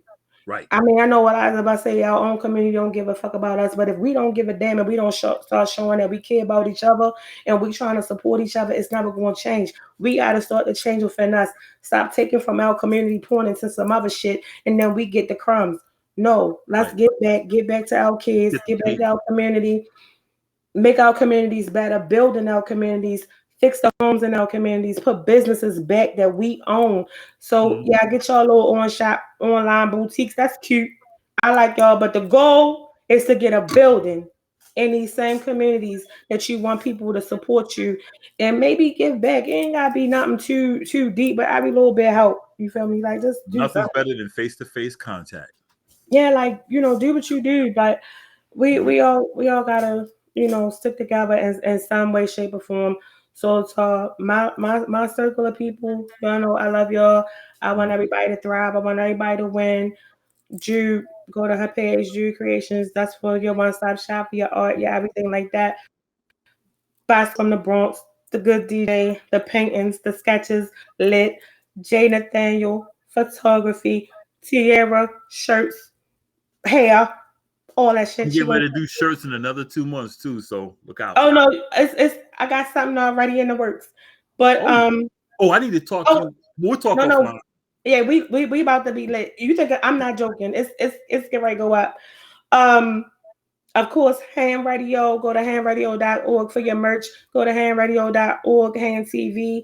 Check out all the shows on Ham Radio. We be lit for real. Check us out for any event that's coming to your community. Who else? Tiff got the candles. Go to her website, Ambiance Creations. She lit. Who else? Did I miss somebody? Oh, Lamont got the accounting business. Dr. Kyle Berkeley, he got his books, The Void and The Wake. Go purchase them. He's an award-winning author. Who else we got? My daughter, she do the massages. Come hit me up, y'all. Just hit me up. Okay. All right. Hit me up. And we'll see y'all next week or something. But we're gonna talk about this financial shit. Yeah. And I'm gonna try to get these people up here to talk about their shit and how they got financially stable to get businesses. Yeah. There we go. All right. We out, y'all. See you on the